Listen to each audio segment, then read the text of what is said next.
Hello and welcome to the Epiccarry guides. The first and long-awaited patch to WoW Shadowlands is finally here.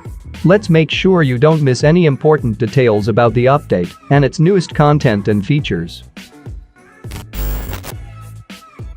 The newest update initiates the Shadowlands second season of M+ and PvP, provides access to a new world zone, a new Megadungeon, the Sanctum of Domination raid, updated Torghast content, and, finally, flying in Shadowlands zones.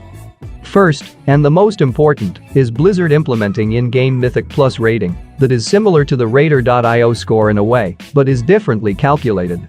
When looking for a group, your personal Mythic Plus rating will be shown to group leaders or applicants, along with the highest keystone and your rating for the chosen dungeon. The scoring accounts for the keystone level, affixes, and the completion speed. The dungeon score is accumulated by the highest key completed on both tyrannical and fortified weeks. Essentially, this change compels players to play and complete dungeons for a score on both modifiers, rather than waiting for an easier week. Accordingly, Keystone Master Achievement will now require 2000 Mythic Plus rating, instead of completing dungeons on plus 15 keystones. With the new Tormented Affix, mini-bosses are added to each dungeon. While active, they are empowering the last boss with auras, such as 50% reduced healing or 50% increased physical damage taken. Upon being defeated, they grant players a choice of anima powers, just like in Torghast. The anima powers offered to players are role-dependent. One of the most sufficient PvP changes is the calibration of the power of PvP gear in PvP scenarios. The base item level is now reduced, but the gear is adaptive to the PvP situations and gains plus 13 item levels in engagements. Season 2 also features a revamp of PvP talents as they've been updated, and new ones added across all classes. Seasonal rewards include the new Vicious Mount, the War Gorm, and the new seasonal Gladiator's Soul Eater.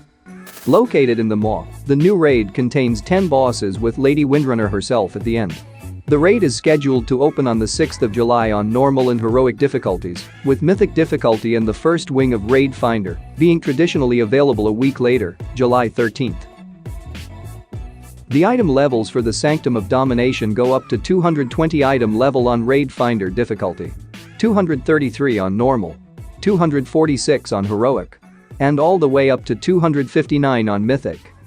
Bosses in the raid drop special gear with sockets for Shards of Domination gems, which drop only in the raid.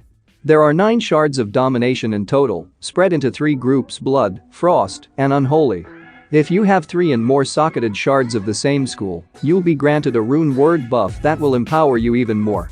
Every class and spec can use up to 5 shards in total. A problem that occurred with the implementation of this mechanic is that you may find yourself in a situation where your crafted legendary and the best domination shard occupy the same gear slot. Feels weird, but it is what it is. There are many unique items featured in the Sanctum of Domination. The final boss, Sylvanas Windrunner, drops the ultimate hunter weapon, her legendary bow, along with the Dark Ranger's quiver and her daggers. Kel'Thuzad drops a one-handed sword, which is an updated version of the iconic sword. Behold, the Sword of 1,000 Truths. Other bosses drop items with unique effects and looks as well. The newest Mythic-only Mega Dungeon offers 8 bosses to battle. Similar to Operation Megadungeon, each boss has a hard mode, normal mythic and hard mode difficulties with drop level 226 and 233 gear, accordingly. Chase down the Wayward Broker, brawl with the Infinite Pirate Dragon, and say hello to the local General Grievous. Dungeon sounds like all kinds of fun. Finally, the long-awaited ability to fly in the Shadowlands is available upon finishing Chapter 12 of the Covenant campaign, which requires Renown level 44. Players will be able to fly only in Bastion, Maldraxxus, Ardenwold, and Revendreth. Patch 9.1 also includes new Covenant-specific flying mounts that become available at Renown 45.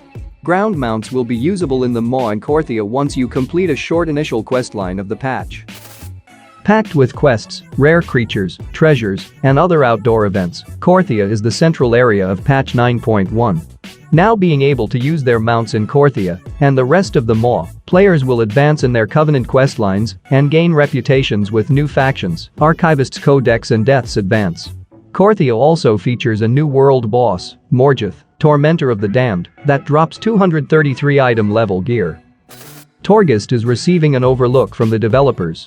The number of floors per run is reduced to 5, but the total number of layers is increased to 12. As the Terragru was summoned to the Sanctum of Domination, in his absence there is no more death counter limiting the run. Instead, a new scoring system is in place, and new layers are now locked behind specific ratings. The scoring system is based on performance after a completed run.